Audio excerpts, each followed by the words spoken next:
leu em alguma ocasião o livro Heróis da Fé? No começo da caminhada eu tive um contato com esse livro. E é possível que alguns de vocês também tenham tido esse contato.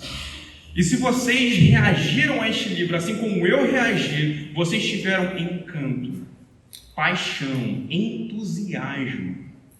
Aquele tipo de consideração romântica, onde a única coisa que você consegue ver em toda a trajetória daqueles personagens era como eles foram grandes, como Deus os usou de forma poderosa. Então você vê como a pregação deles atraiu multidões, por exemplo.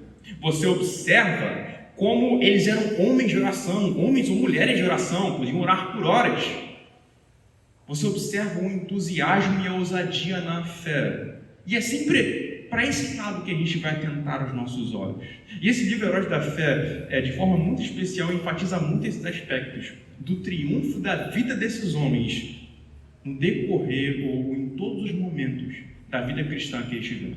Não que não sejam mencionadas dificuldades, e não que nós não tenhamos ou não tivéssemos conhecimento das dificuldades da vida deles, mas nós sempre romantizávamos. Claro, se você fazia isso assim como eu, sempre romantizávamos da seguinte maneira: como ele superou isso com facilidade, não? É como se fosse um herói da era vitoriana do século XIX, onde a ideia que se tem apenas do progresso, enfim, como eles superaram, como eles foram adiante de forma tão vívida, tão impetuosa. Mas geralmente essas são considerações românticas sobre os fatos. Pense, por exemplo, no testemunho de William Carey. Já ouviu falar sobre William Carey? Posso dar uma contextualizada aqui sobre ele. William Carey é reconhecido por muitos como o pai das missões modernas evangélicas. Por que dão essa designação dele como o pai? O pai é aquele que inicia alguma coisa. Dentro do contexto protestante, quem iniciou, digamos assim, o advento de levar o evangelho para outras nações, vislumbrar outros lugares assim distantes, o pioneiro nisso foi William Carey. E se tem algo interessante sobre o William Carey, é que o ministério dele começou com um ministério inteiramente fracassado. Ele era promissor, tinha visões sobre missões na época dele que ninguém tinha.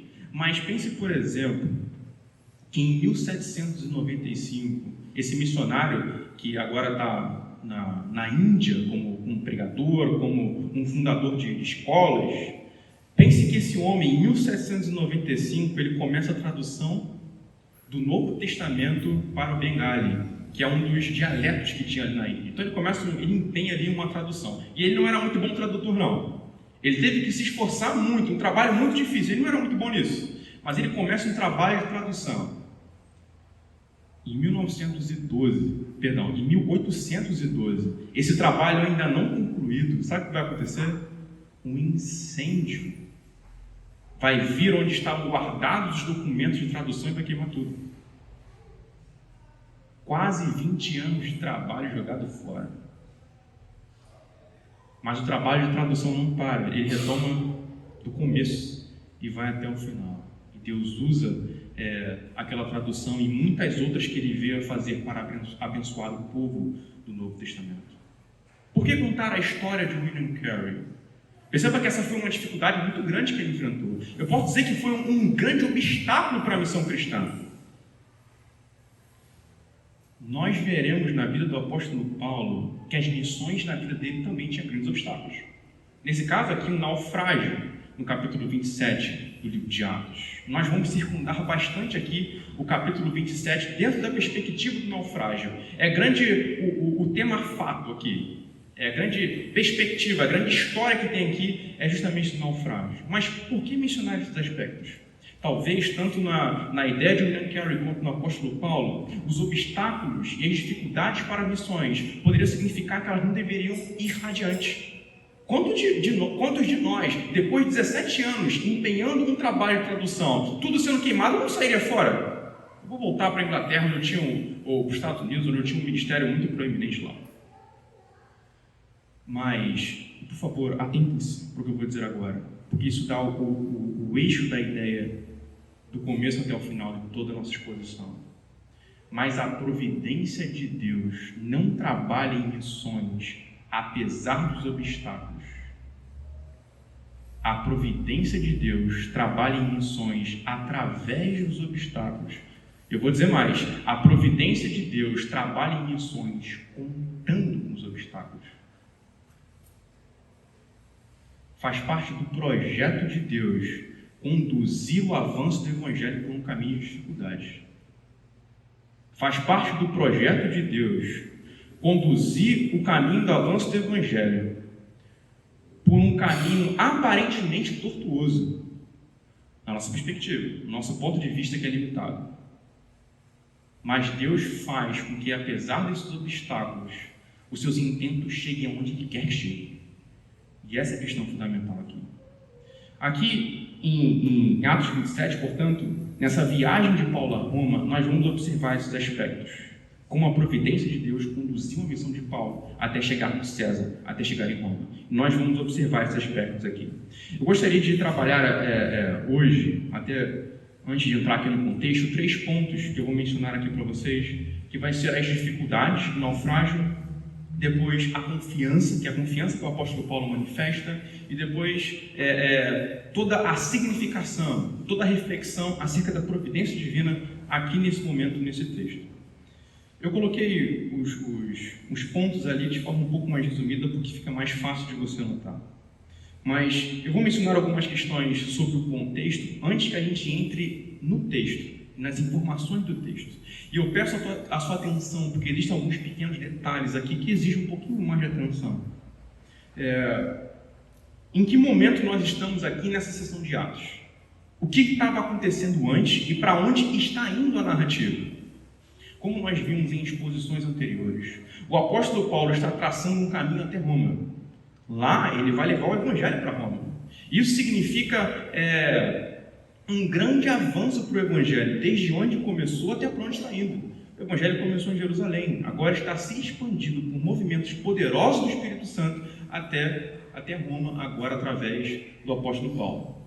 Na verdade, o Evangelho já estava presente em Roma, através do ministério de outras pessoas e de outros homens. Mas Paulo estava indo lá para consolidar muitas coisas acerca do Evangelho e também para dar testemunho para as autoridades, coisas que ainda não se tinham sido feitas. Então, essa viagem de Paulo representa um grande progresso para a expansão geográfica do Evangelho, por assim dizer. E uma coisa interessante sobre esse texto aqui de Atos, capítulo 27, em especial, mas claro, antes é importante mencionar, todos os julgamentos anteriores que o apóstolo Paulo havia passado já terminou. Lembra? Esses nomes como Festo, como Agripa, já terminou aqui esse momento. E no final do capítulo anterior, no capítulo 26, o interessante é que Agripa chega a dizer o seguinte, se você não tivesse apelado para César, você já estaria solto. Assim como o nosso Senhor Jesus Cristo diante de Pilatos, aqueles homens não viram qualquer crime em Paulo. Ele era irrepreensível diante dos olhos de Deus. Mas como Paulo havia apelado a César, ele deveria ir para César, o que não é um problema, porque fazia parte da missão do apóstolo Paulo ir até César. Então, que bom que as coisas permaneceram nesse aspecto do julgamento e Paulo caminhando agora em direção à sua missão. Mas esse texto aqui de Atos dos Apóstolos, capítulo 27, pode ser chamado como um diário de bordo. Sabe o que é diário de bordo? São basicamente registros do que aconteceu ali no contexto do navio acerca das viagens que aconteceram ali. Se vocês olharem os documentos do século XVI, por exemplo, sobre a vinda dos portugueses aqui para o Brasil, existe diário de bordo, existem anotações que são documentos historiográficos importantíssimos hoje para um historiador.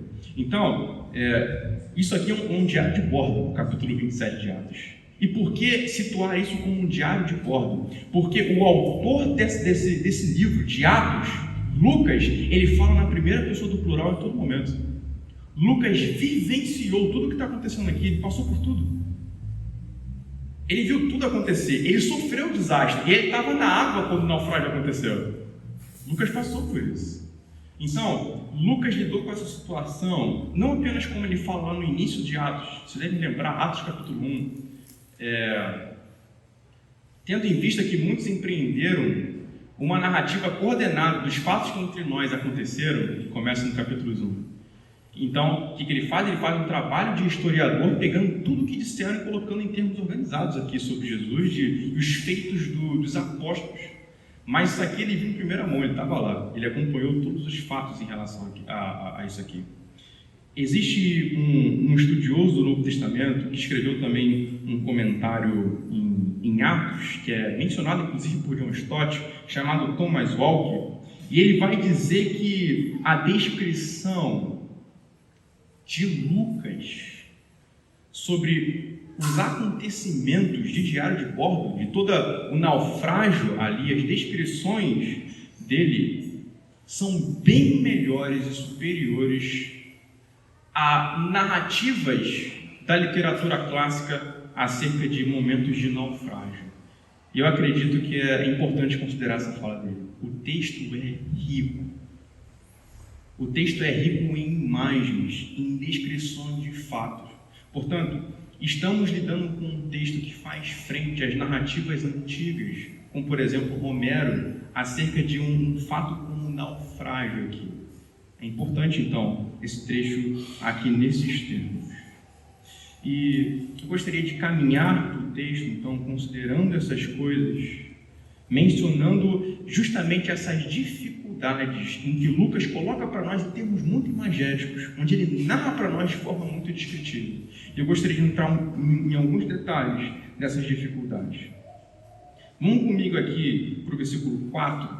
Eu não menciono aqui os 3 primeiros versículos, que é basicamente o centurião que está conduzindo um processo de Paulo escolhendo o navio para viajarem, ok? Então, aqui no versículo 4, vocês verão: partindo dali, navegamos ao abrigo da ilha de Chipre, porque os ventos eram contrários. Essa menção aqui é importante. Eles estão numa condição de navegação que já há aqui um certo presságio de que não tem a dar muito certo. Os ventos eram contrários. Para um contexto de uma navegação, isso é muito difícil. Mas o texto continua avançando, mencionando, aprofundando ainda mais essa perspectiva de que o mar não está bom para a navegação. Então, observe aqui no versículo 7 o que é dito. Navegando vagarosamente muitos dias, foi com dificuldade que chegamos às imediações de Cnido. Então, os ventos eram tão contrários e a navegação estava de tal forma comprometida que já não estava andando na velocidade que esperavam. Eles estavam andando devagar. Não estava bem a coisa. Mas o texto, até mesmo no versículo 7, continua afunilando o nível de dificuldade quando vai dizer o seguinte: não nos sendo permitido prosseguir por causa do vento contrário, navegamos ao abrigo de Creta, na altura de Salmona. Ou seja, o vento estava de tal forma forte que eles tiveram que parar. É basicamente o seguinte: vamos abortar a missão e vamos parar ali, porque se a gente prosseguir vai ser perigoso. Então você já tem um momento onde eles param aqui e não prosseguem, mas vão para perto de Creta, nesse sentido. Eu procurei um mapa que poderia nos auxiliar aqui, mas os mapas que seriam claros e legíveis, eles não eram tão detalhistas, então não seriam tão importantes para a nossa consideração. Mas, em geral, os ventos estão colocando eles em termos de dificuldade, para que eles possam avançar na viagem marítima aqui, até que Paulo possa chegar a César em Roma. Mas vamos avançando. Aqui no versículo 9, observem, e eu estou traçando para vocês apenas aqui os trechos que narram a dificuldade para esse empreendimento da navegação. Depois de muito tempo, tendo se tornado a navegação perigosa, e já passado o tempo do dia do jejum. Então observe, não é apenas os ventos contrários, não é apenas mais um navio andando devagar, não é apenas eles tendo que parar em outro lugar. A navegação agora colocaria a vida deles em risco, é algo perigoso. E o texto menciona aqui o tempo do dia do jejum, e aparentemente é uma informação desnecessária talvez. Mas o dia do jejum aqui, fazendo uma referência a Levítico capítulo 16, o que tinha ali em Levítico capítulo 16? O grande dia da expiação do pecado do povo de Israel, da nação de Israel. No entanto, esse grande sacrifício ele era preparado, mas também depois desse sacrifício havia um jejum nacional, e todo o povo entrava num momento de um grande jejum nesse sentido. Sabe quando acontecia esse jejum que preparava para esse sacrifício aqui da expiação? Em outubro. Outubro é perto do inverno nessa ocasião. O inverno aqui vai de novembro até janeiro do outro ano. E eles estão perto do inverno. Perto do inverno, aqui nessas circunstâncias, já deixavam o clima frio e o clima perigoso para poder fazerem viagens marítimas. E basicamente, de novembro até janeiro, nessas circunstâncias aqui, eles não viajavam. Eles estão num clima, numa estação do ano perigosa para viajar. Vocês percebem? As coisas estão afunilando. Está ficando difícil aqui. Talvez, o que é aconselhável aqui? O que vocês pensam que é aconselhável fazer? Não deve viajar, certo? O mínimo discernimento possível faz você considerar: olha, está perto do inverno, os ventos não são bons, está se tornando perigoso, eu acho que a gente não deve ir. E é justamente isso que o apóstolo Paulo pensa. Ele tem discernimento, ele é muito sábio, muito inteligente. E ele vai dizer o seguinte no verso 10: Senhores, vejo que a viagem vai ser trabalhosa, com dano e muito prejuízo, não só da carga e do navio, mas também da nossa vida. Então Paulo previu, e aqui nesse caso especial não de forma profética, é apenas um discernimento dadas as circunstâncias, mas Paulo pôde prever que o que vai acontecer não vai ser legal. Eles vão correr riscos de vida, e vai ser algo extremamente perigoso. Mas continuando aqui no texto, quando nós observamos o versículo 11, põe o seu olhar ali, olha o que é dito. Porém, o centurião dava mais crédito ao piloto e ao mestre do navio do que ao que Paulo dizia. Não sendo um porto próprio para invernar, a maioria deles era da opinião que deviam partir dali para ver se podiam chegar a Fenícia e aí passar o inverno, visto ser um porto de Creta, que olha para o noroeste e para o sudoeste. Olha, Paulo foi inteiramente ignorado. E se você está numa situação perigosa e tem um homem sábio alertando aqui, você sabe que as coisas não têm que andar certo. Paulo foi ignorado e isso vai ser perigoso no decorrer da narrativa. Indo um pouco mais adiante, no versículo 12, na verdade nós já lemos aqui o verso 12, mas há uma consciência que essa situação de inverno não é boa. Tanto que eles vão dizer: vamos navegar para Creta, porque indo para lá nós podemos passar o inverno em paz e com calma. E é justamente nessa viagem para Creta que as coisas começam a desandar muito, como o apóstolo Paulo havia previsto. Do versículo 13 ao versículo 15 acontece o grande desastre, que vai desembocar nas dificuldades ou na tensão do texto. Aqui, portanto, nós temos um movimento do texto, no verso 13 ao 15, que vai gerar os demais movimentos do texto. E vamos ler comigo aqui o trecho. Não precisam ler, eu vou ler para vocês. Soprando brandamente o vento sul, e pensando eles ter alcançado o que desejavam, levantaram âncora e foram costeando mais de perto a ilha de Creta. Entretanto, não muito depois, desencadeou-se do lado da ilha um tufão de vento, chamado Euroaquilão.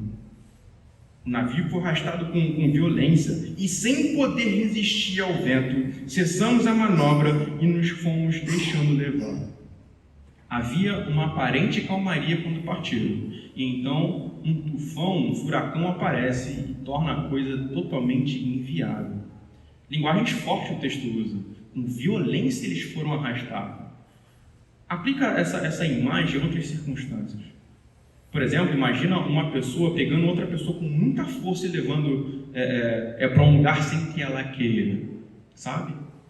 Mas em termos de desastre natural, imagina como uma tsunami ela aparece e as pessoas não podem resistir. Ou até mesmo filmes ou imagens que vocês já viram sobre um tornado, sobre um furacão. Já viram coisas assim? É inevitável ficar diante de um furacão ou de um tornado e poder resistir isso. Ou seja, a violência do vento levou eles para onde eles não queriam.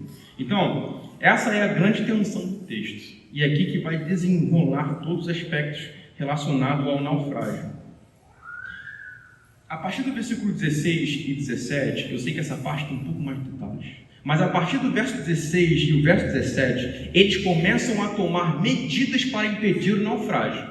Então, no versículo 16, vocês vão ver o seguinte: passando ao abrigo de uma ilhota chamada Cauda, com dificuldade conseguimos recolher o bote.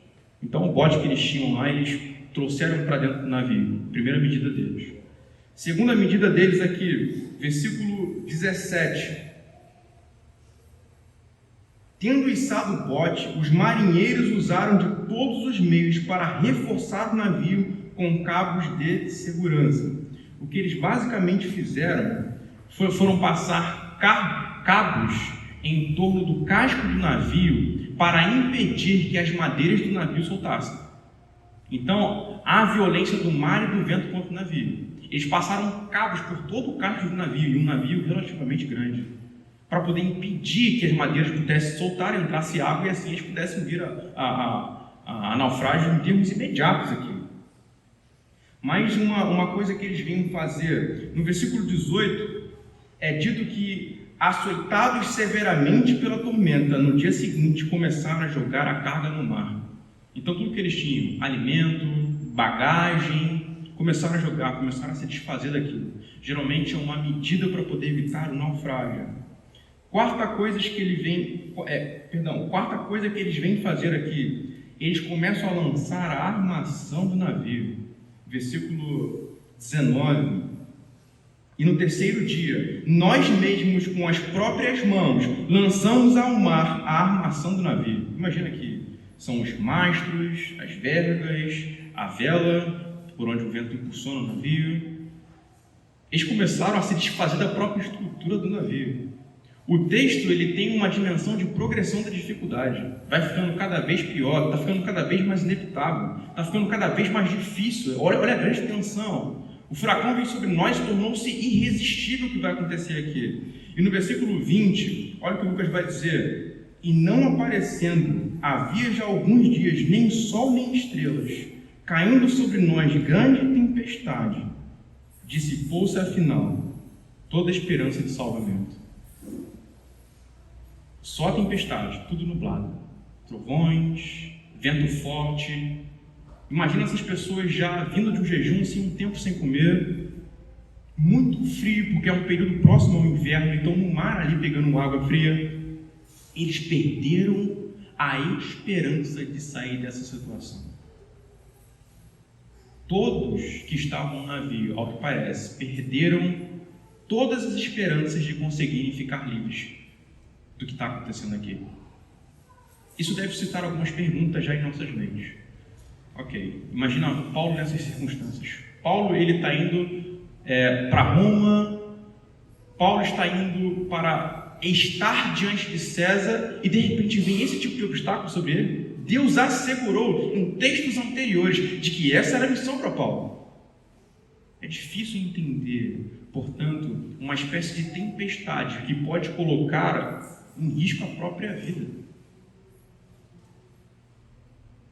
Imagine, por exemplo, que Jesus, no capítulo 4 de Marcos, ele diz algo assim, diante de uma tempestade com os discípulos: acalma-te e emudece, e tudo fica tranquilo depois, naquelas circunstâncias ali. E os discípulos sabem que Deus pode fazer isso, mas por enquanto as circunstâncias não mudam, continuam daquela forma. Isso de fato abala a fé, isso de fato machuca a esperança. No entanto, apesar das coisas estarem nesses termos, a partir do próximo trecho, existe uma esperança brotando. E aqui eu vou entrar com vocês no nosso ponto 2. O ponto 1 era mais para descrever essas dificuldades, todas as tensões relacionadas ao que estava para acontecer. E aqui no nosso ponto 2 vamos ressaltar a confiança de Paulo. Havendo todos estado muito tempo sem comer, verso 21, Paulo, pondo-se em pé no meio deles, disse: Senhores, na verdade, era preciso terem-me atendido e não partir de Creta para evitar este dano e perda. Mas agora aconselho que tenham coragem, porque nenhuma vida se perderá, mas somente o navio. Porque esta mesma noite, um anjo do Deus a quem pertenço e a quem sirvo esteve comigo, dizendo: Paulo, não tenha medo. É preciso que você compareça diante de César, e eis que Deus, por sua graça, lhe deu todos os que navegam com você. A palavra de Deus vem a Paulo e assegura a Paulo o êxito de sua missão, apesar da dificuldade em que ele estava inserido naquelas circunstâncias. Não é porque era difícil o momento que ele estava vivendo que Deus deixou de ser o Deus da providência. O que nós queremos dizer como Deus da providência? Significa que Deus tem absolutamente tudo, seja nos domínios da natureza, seja nos domínios dos acontecimentos, seja nos domínios de qualquer perspectiva que acontece. Deus tem tudo sob o seu controle e é Ele mesmo que dirige todas as circunstâncias e todos os fatos do mundo. Deus continua sendo o Deus da providência, e esse o texto vai nos indicar aqui, e que por mais que as circunstâncias estivessem difíceis, Deus ia operar milagrosamente para não impedir que a missão de Paulo fosse se concluir, como se deveria se concluir. Deus intervém aqui nessa situação, e é claro que isso tem diversos ensinos para nós. É possível que os discípulos esperassem algo diferente. Deus pode acalmar a tempestade, mas Deus se mostra soberano aqui, não impedindo que a dificuldade aconteça, mas fazendo com que os discípulos enfrentem essa dificuldade e possam passar por ela. O Deus da providência, que tem todas as coisas sob as suas rédeas, Ele também determina como deve ser o processo em que a missão deve acontecer e como ela deve se encaminhar para o seu final ou para o seu objetivo final. Se Deus quer que a missão ela aconteça e se desenvolva a partir de tribulações e dificuldades, como esse naufrágio, ela vai acontecer. Mas mesmo assim, o êxito da missão também vai acontecer. As dificuldades ou o naufrágio aqui não irá comprometer a missão, porque Deus empenhou a sua palavra. Inclusive, quando o trecho aqui que nós lemos diz o seguinte: portanto, senhores, versículo 25, tenham coragem, pois eu confio em Deus que tudo vai acontecer conforme me foi dito. Isso tem um peso de decreto. Deus falou que vai acontecer, então vai acontecer. Isso tem um peso de decreto. Paulo tem essa convicção: se Deus decretou o êxito final da missão, então ela vai acontecer conforme Deus disse. E é esse tipo de expectativa e esperança que devemos ter diante da missão de Deus sempre. E é esse tipo de confiança que devemos ter em Deus diante de sua missão sempre. Deus mandou ir para Roma, vai chegar lá. Se Deus disse estar presente, Ele vai estar. Se Deus enviou para plantar igrejas, vai acontecer, mas nos termos de dificuldades que Ele mesmo impõe e no processo que Ele mesmo traz. Mas pense comigo agora no seguinte aspecto: o que essa visitação divina fez com Paulo? E aqui eu quero conduzir vocês a pensar em como Paulo responde a esse momento que Deus lhe fala e as coisas que Deus lhe fala. E pense comigo em algumas coisas que o próprio texto ressalta. Em primeiro lugar, Paulo proclama ânimo às pessoas. É uma situação difícil, é difícil falar sobre consolo e ânimo em momentos assim. Mas Paulo, tanto no versículo 22 quanto no verso 25, ele proclama ânimo. No verso 22, ele diz: aconselho que tenham coragem, porque nenhuma vida se perderá. E no versículo 25, ele tem a mesma postura: portanto, senhores, tenham coragem. Paulo, ouvindo a voz de Deus e confiando na voz de Deus, ele corresponde com encorajamento para a vida de outras pessoas. Quem confia em Deus pode encorajar outras pessoas. Quem confia em Deus consegue encorajar outras pessoas, mesmo diante do naufrágio. Em seguida, você percebe que Paulo assume uma postura de liderança com base no que Deus diz. Versículo 30 e verso 32 aqui. Nisto, ou seja, os marinheiros tentaram escapar do navio. O que acontece aqui é que os discípulos, ou todo o navio nesse caso, toda a tripulação, está um pouco mais próximo de um lugar para ser ancorado. E algumas pessoas, alguns marinheiros, vendo a oportunidade aqui de escapar, eles tentam de fato fazê-lo. Mas observe o que o apóstolo Paulo vai fazer e como ele vai se posicionar aqui. Nisto os marinheiros tentaram escapar do navio, arriaram o bote no mar, a pretexto de que iam largar âncoras da proa. Paulo disse ao centurião e aos soldados: se estes não permanecem a bordo, vocês não poderão se salvar. Então os soldados cortaram os cabos do bote e o deixaram afastar-se. Enquanto amanhecia, Paulo rogava a todos que se alimentassem. Mas olha o que está acontecendo aqui. Paulo diz a essas pessoas que se eles tentassem escapar, ao invés deles receberem a promessa de terem a vida preservada, como ele tinha dito, eles morreriam. O importante se pensar é que Paulo vai dar basicamente a orientação para que não aconteça e vai ser acatado. E ele vai ser acatado por um centurião e por soldados, pessoas que naquelas circunstâncias são superiores a ele. Paulo ele assume a liderança e as rédeas da situação, mas sabe por quê? Porque ele de fato tinha algo a dizer e algo a orientar naquelas circunstâncias. Ele era o único que, como profeta de Deus, tinha a direção certa para aquilo. E se anteriormente, como vimos no capítulo 27, Paulo não foi ouvido na instrução que ele deu, agora ele tem sido ouvido naquilo que está acontecendo. Aqueles homens não vão hesitar em ouvir o único que tinha o que dizer, o único que tinha alguma orientação a dar naquelas circunstâncias. Portanto, eles não hesitam e acatam o que Paulo tem a dizer. Eles não hesitam e fazem aquilo que Paulo disse que deveria ser feito. Então, Paulo, com confiança em Deus, além dele proclamar ânimo às pessoas, ele assume a liderança das circunstâncias, porque ele sabia, com base na palavra de Deus, o que deveria ter sido feito. Mais para frente, você observa aqui no verso 33, enquanto amanhecia, Paulo rogava a todos que se alimentassem, dizendo: hoje é o 14º dia em que, esperando, vocês estão sem comer, não tendo provado nada. Por isso peço que comam alguma coisa, pois disto depende a sobrevivência de vocês, porque nenhum de vocês perderá nem mesmo um fio de cabelo. Tendo dito isto, pegando um pão, deu graças a Deus na presença de todos, e depois de o partir, começou a comer.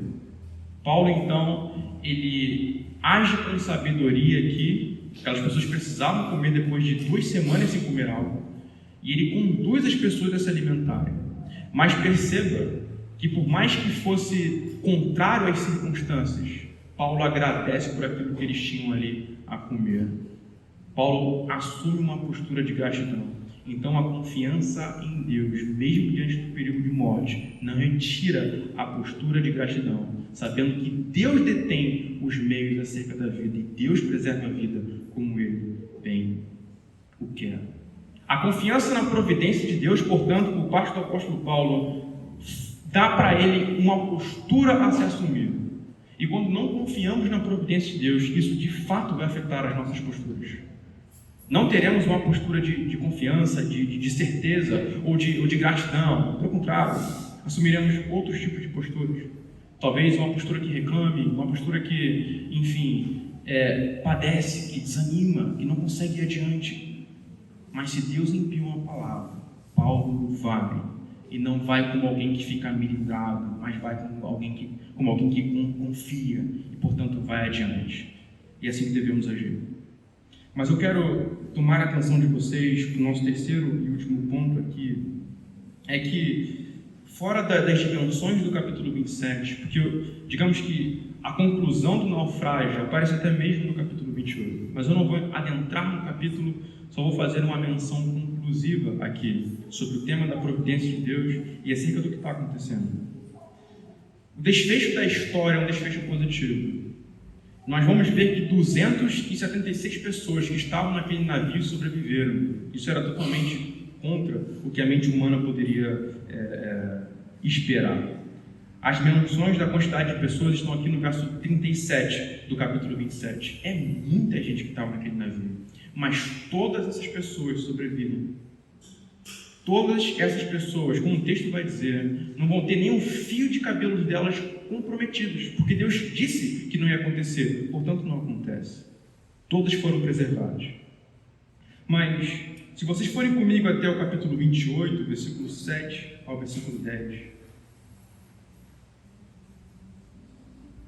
vamos ver como Deus intenciona as suas ações com sua soberania.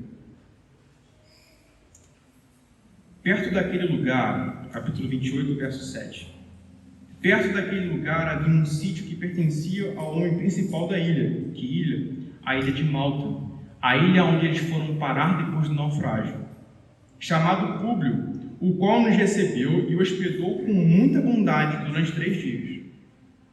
Aconteceu que o pai de Públio estava enfermo de disenteria, ardendo em febre. Paulo foi visitá-lo e, orando, impôs-lhe as mãos e o curou. À vista deste acontecimento, os demais enfermos da ilha vieram e foram curados, os quais nos distinguiram com muitas honrarias, e tendo nós de prosseguir viagem, nos puseram a bordo tudo o que era necessário. Deus é sábio e poderoso em tudo que Ele está fazendo aqui. Você percebe que o naufrágio levou essas pessoas até a ilha de Malta. E a presença de Paulo na ilha de Malta, claro, pela graça de Deus, beneficiou pessoas que estavam a ponto de morte. Parece que o naufrágio foi algo, poxa, isso não foi bom, ou não foi proveitoso para a missão, eu tenho que ir para Roma. Mas essa parada de Paulo em Malta, digamos assim, essa parada de ficar ali naquela ilha, foi providencial para que vidas pudessem ser abençoadas. Deus não traz circunstâncias difíceis para a missão dele em vão. Ele tem um objetivo que os discípulos não enxergavam aquilo. Mas o naufrágio, ao invés de impedir a missão, contribuiu com o êxito dela. Observe que Públio, aqui como é mencionado no verso 7, o pai dele estava enfermo, como diz no verso 8, ardendo em febre, podia morrer. A oração de Paulo curou aquele homem. Deus levou o apóstolo Paulo para Malta. Deus levou aquela tripulação para Malta, ainda em circunstâncias tão adversas, para o benefício daquelas pessoas que estavam naquela ilha. Então, vejam que a providência de Deus proveu. Não foi apenas ferir aquelas pessoas com dificuldades, mas foi trazer benefício para outras pessoas que eles nem sequer imaginavam. E glória a Deus por isso. Não estava nos planos daquela navegação ir para Malta, mas estava nos planos, claro, da tripulação ou do capitão daquele navio. Mas estava nos planos de Deus conduzidos até lá para beneficiar algumas pessoas que estavam a ponto de morte. Essa é a providência de Deus. Ela vai trazer a caminho de bênção e glória, graça e paz para a glória de Deus e em benefício de outras pessoas, apesar de difícil no momento, apesar de extremamente duro na ocasião e na circunstância. Para fechar, uma frase de Hudson Taylor é muito interessante. Ele vai dizer que a obra de Deus começa difícil, se torna impossível e então acontece. Essa é uma frase muito conhecida de Hudson Taylor, muito marcante para o próprio ministério dele. E essa frase ele não cunhou a partir de conclusões teológicas, lendo livros, ou enfim, não foi reflexões teológicas a partir de livros ou conteúdo acadêmico que ele chegou a essa conclusão. Mas ele fala isso depois de muitos e muitos anos trabalhando como missionário na China. E tendo experimentado todo tipo de dificuldade desesperadora, a ponto de ver a própria família dele padecer a ponto de morrer, Hudson Taylor chega a esse tipo de conclusão. Ficou difícil trabalhar na China, tornou-se impossível fazer qualquer coisa, mas então aconteceu. E houve conversões em massas na China, houve a fundação de uma sociedade missionária na China, e houve um número expressivo de missionários indo para a China para poder servirem ao Senhor. E tudo a partir da semente que Hudson Taylor jogou naquele lugar. A mão de Deus foi pesada sobre Hudson Taylor. Em que sentido pesada? Em ira? Não, de forma alguma.